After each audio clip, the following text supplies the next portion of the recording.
tapi perang semakin ramai.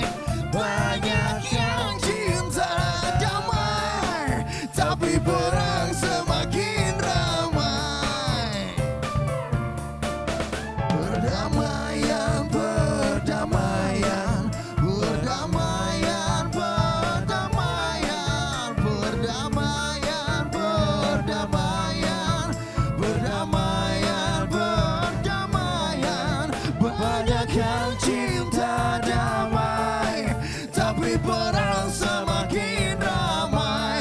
Banyak yang cinta damai, tapi perang semakin ramai. Bingung ku memikirnya.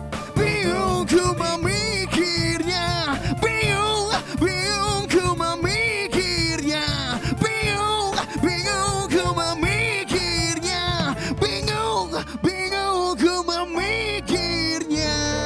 Tepuk tangan dong.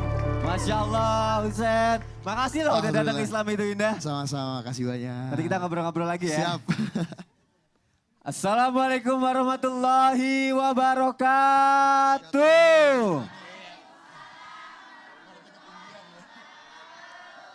Jamaah. Oh jamaah. Alhamdulillahirrabbilalamin. Kita ketemu lagi di Islam itu indah. Ibu-ibu apa kabarnya? Masya Allah, kalau ngeliat pagi-pagi kayak gini cantik-cantik, segar-segar ya Allah. Jadi cinta. Cinta sebagai ibu dan anak. GR. Nanti saya dimarahin Pak Irus. Ibu cinta sama suaminya enggak? Enggak. Ya astagfirullahaladzim. Ibu cinta sama anaknya enggak Bu? Cinta. Yang bikin ibu cinta sama anak dan suaminya apa? Kok ketawa? Kayaknya duit belanjanya nih. Ibu tahu nggak Bu? Kalau suami sama anak ternyata bisa menjadi orang yang paling kita benci di akhirat kelak. Bahkan bisa menjerumuskan kita ke dalam neraka. Udah pada tahu belum? Belum? Sama, saya juga nggak tahu. Makanya saya mau belajar sama guru-guru kita pagi hari ini. Sesuai dengan tema kita, mencintai di dunia tapi membenci di akhirat. Jamaah! Sekarang saya mau langsung tanya sama guru saya nih, Ustadz Syam. Siap Ustadz. Mas Soni, Masya Allah. Assalamualaikum Ustadz, apa kabar? Alhamdulillah bosku. Ustadz, Sehat?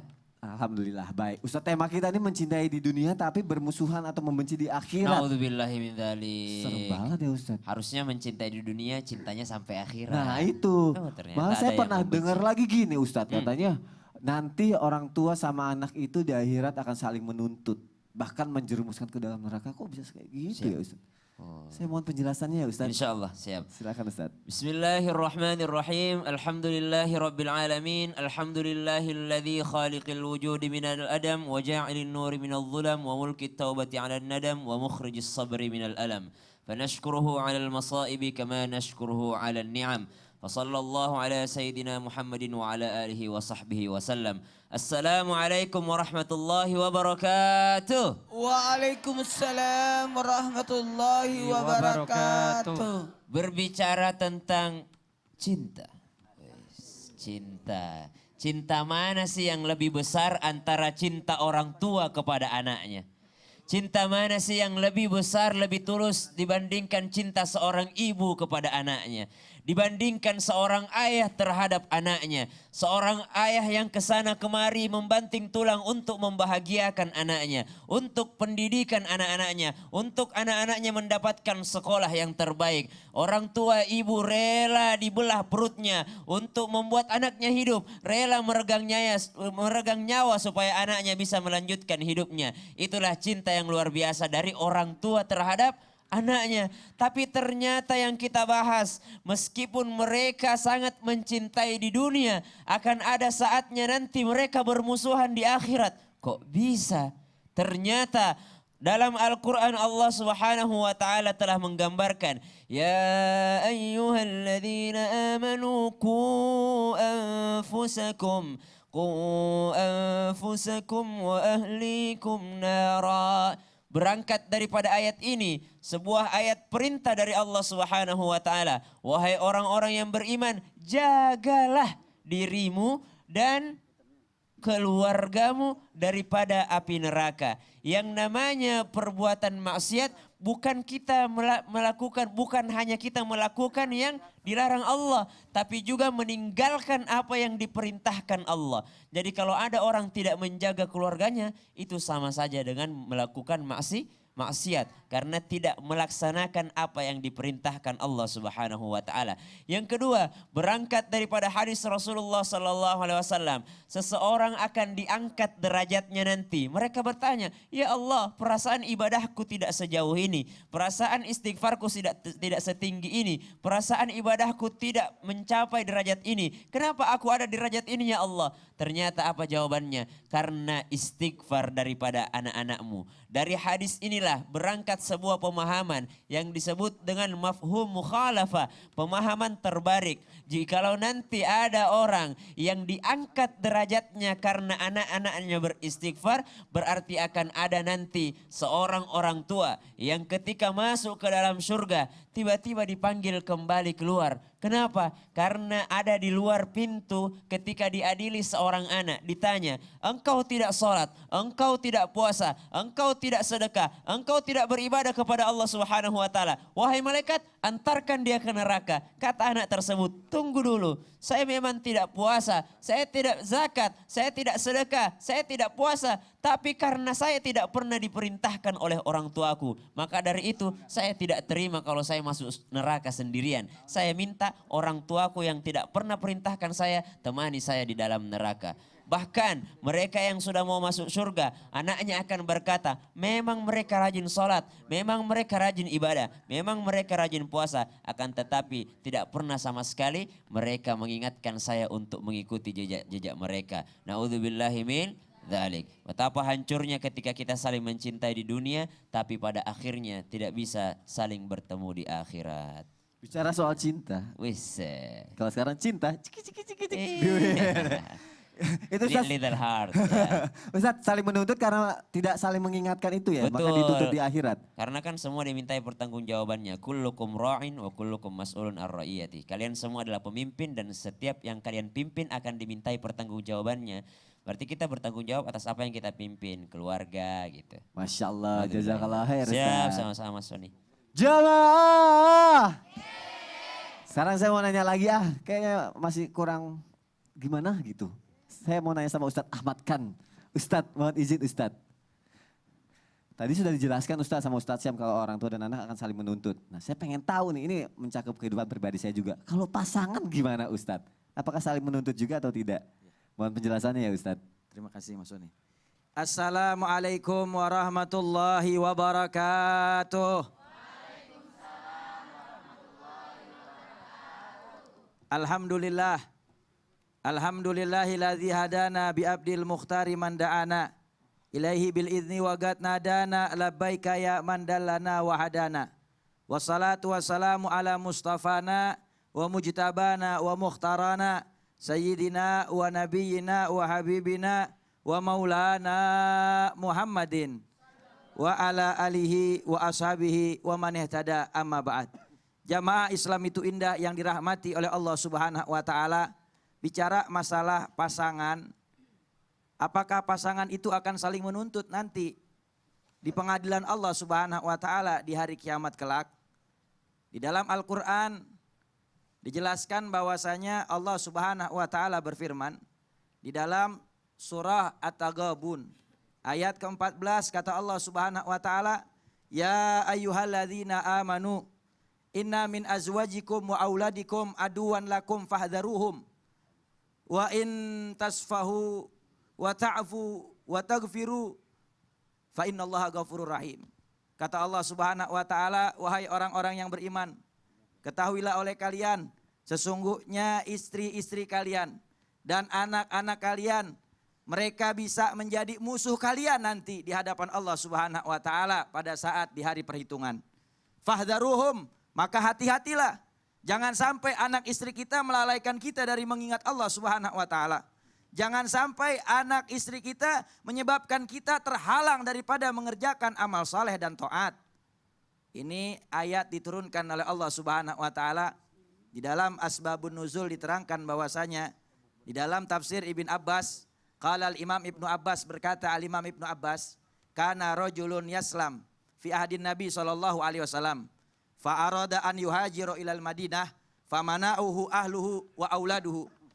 Ada diceritakan bahwasanya seorang pemuda dia masuk agama Islam, memeluk agama Allah Subhanahu wa taala, lalu kemudian pada saat dia mau hijrah ke Madinah bersama baginda Rasul Nabi Muhammad, rupa-rupanya keluarganya, istrinya, anak-anaknya melarang dan mencegahnya untuk hijrah ke Madinah. Maka turunlah ayat ini. Allah Subhanahu wa taala memberikan peringatan bahwasanya hati-hati, jangan sampai istri-istri kalian dan anak-anak kalian menyebabkan kalian terhalang daripada rahmatnya Allah Subhanahu wa taala, menyebabkan kalian jauh daripada Allah Subhanahu wa taala, apalagi sampai menyebabkan terjerumusnya dalam hal-hal yang diharamkan oleh Allah Subhanahu wa taala. Karena sesungguhnya Allah Subhanahu wa taala memberikan peringatan kepada kita, setiap apa saja yang kita miliki di dunia, baik itu anak, istri, keluarga, orang tua, harta yang kita cintai, tempat tinggal yang kita sukai, apapun yang kita miliki, semua tidak akan luput dari pertanggungjawaban di hadapan Allah Subhanahu wa taala. Oleh sebab itu, jadikan keluarga kita, istri kita, anak-anak kita sebagai media untuk sama-sama menuju redoknya Allah Subhanahu wa taala sampai ke surganya Allah Subhanahu wa taala. Ibu-ibu yang dirahmati Allah Subhanahu wa taala, Bu, jangan gara-gara anak kita ninggalin sholat 5 waktu. Jangan gara-gara suami atau pasangan istri menyebabkan kita meninggalkan kewajiban kepada Allah. Maka ini harus diwaspadai, karena sesungguhnya nanti di hari kiamat kitalah yang akan menolong diri kita sendiri. Berarti kenapa saling menuntut? Karena ketika di dunianya menyebabkan ibadah suaminya itu atau istrinya itu menjadi lalai ya Ustaz? Lalai. Ya, dikarenakan apa? Dikarenakan setiap manusia ini punya tanggung jawab. Karena setiap anak dan istri akan diminta pertanggungjawaban di hadapan Allah Subhanahu wa taala. Kalau seandainya mereka tidak melaksanakan kewajiban, maka suami akan diminta pertanggungjawaban. Tapi istri tidak diminta pertanggungjawaban atas dosa suaminya. Masya Allah, dan akhirnya di akhirat kita bertanggung jawab masing-masing ya, Ustaz. Betul. Jazakallah khair Ustaz. Sama-sama. Jamaah. Saya mau ngobrol-ngobrol dulu sama bintang tamu kita. Husein, assalamualaikum. Waalaikumsalam warahmatullah. Husein, ini tema kita kan mencintai di dunia tapi membenci di akhirat. Waduh. Serem ya? Serem banget. Kalau Serem bicara banget. masalah mencintai di dunia nih, sayang apa sih sama istri? Aduh. Ayo, gimana ya? Tadi jamaah yang ada di rumah pengen tahu tuh. Ustaz Syam udah gambarin tuh, gini lah ya. Oh udah gitu. Asik. Kalau ditanya sayang apa enggak, sayang banget pastinya dong. Pasti sayang banget. Apa yang bikin sayang? Banyak lah ya, kejujuran dia. Masya Allah. Apalagi kalau dia lagi nengok. Oh gitu? Iya, galau lah pokoknya lagi jauh. Nih saya lagi 2 bulan gak ketemu sama dia, ketemu sekali-sekali doang. Karena anak Kenapa? lahir di Bandung kan. Oh gitu? Jadi bolak-balik Jakarta, Bandung kerja gitu. Oh, nih, Kangen.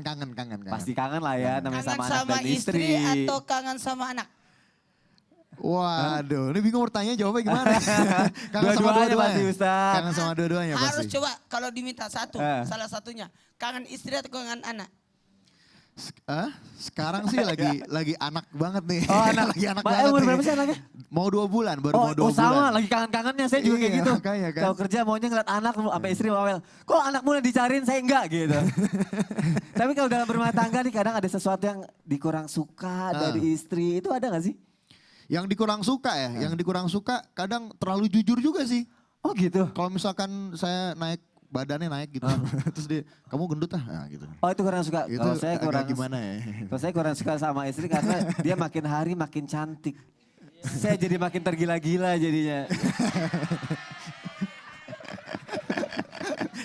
Husein. Saya mau telepon dulu lah. kangen Udah, udah. udah. Husein, mumpung di sini nih ada guru-guru kita, ada yang mau ditanyain nggak? Yang ditanya, ada dong. Ada. Iya tadi kan katanya kan nanti bisa jadi satu keluarga itu bisa saling menuntut ya. Bahkan saling menjerumuskan ke neraka gitu kan. Nauzubillah min dzalik. Nah terus emang keluarga yang kayak gimana yang nantinya tuh akan dipertemukan di surga gitu? Oh Masya Allah bagus sekali pertanyaannya. Dijawab sama guru kita yang tercinta, Ustadz Maulana. Ustadz, silakan Ustadz. Bismillahirrahmanirrahim. Assalamualaikum warahmatullahi wabarakatuh. Wabarakatuh. Ini sudah masuk surga ini. Saling menyelamatkan, saling memberi salam. Alhamdulillah. Ciri-ciri penghuni surga saling memberi salam. Assalamualaikum warahmatullahi wabarakatuh. Waalaikumsalam warahmatullahi wabarakatuh. Tepuk tangan dulu dong. Ciri keluarga yang dipertemukan di sorga adalah memenuhi seruan Tuhan. Panggilannya Allah ada berapa? Ada 3. Panggilan sholat, panggilan haji, panggilan kematian. Pilih mana? Sholat, haji, mati. Semua diterima. Semua dipenuhi. Oke? Dan ingat, siapa yang masuk surga bersama keluarganya, yakni yang memenuhi seruan Allah dan melaksanakan janjinya terhadap Allah. Dan tidak akan melanggar janji tersebut. Itulah ciri-cirinya. Bahkan ditambahkan, kalau mau bersama dengan keluarga di dalam surga, maka hubungkanlah atas apa yang Allah perintahkan untuk dihubungkan. Apa itu? Silaturahim, persaudaraan. Mulai sekarang, ayo setelah lebaran harusnya meningkat di bulan Syawal. Yang pernah keluar dari grup, ayo masuk. Kan banyak orang keluar dari grup gara-gara bulan kemarin. Betul? Beda nomor, beda gambar, beda angka. Ini hati-hati nih. Jamaah. Oh jamaah. Saya tidak keluar dari grup, Ustaz. Bukan. Saya yang mengeluarkan orang dari grup. Karena saya adminnya. Apa lagi? Infakkanlah sebagian rezekimu. Mengeluarkan sebagiannya. Jamaah. Dan menolak segala dalam bentuk kejahatan apapun. Ada lagi? Mau bersama istri di surga?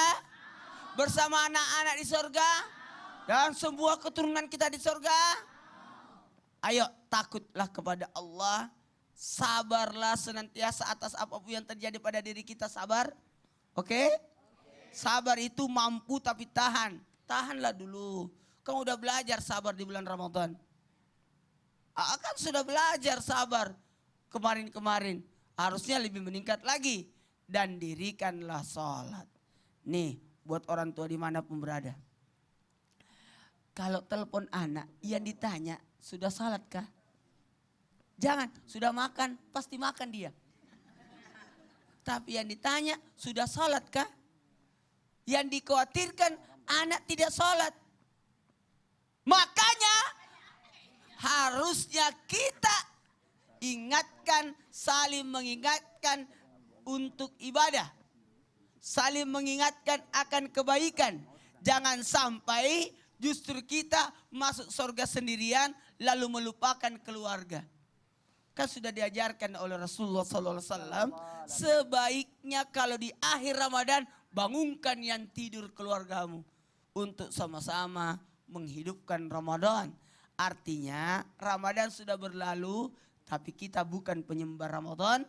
Tapi kita sama-sama sudah belajar di bulan Ramadan jadi lebih giat lagi ibadahnya. Ustadz, kalau keluarga yang takut sama Allah, mendirikan sholat dan amal ibadahnya bagus banget, berarti itu akan dipertemukan lagi di surga nanti Ustadz? Dipertemukan di surga insya Allah.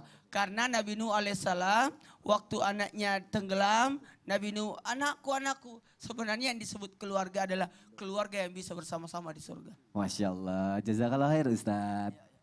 Jamaah! Kita akan lanjutkan lagi pembahasan kita. Masih mengenai tema kita yang sangat menarik sekali. Mencintai di dunia tapi membenci di akhirat. Jadi jamaah yang dimuliakan Allah jangan kemana-mana, tetap di Islam itu indah. Jamaah, oh jamaah, alhamdulillah. Lah.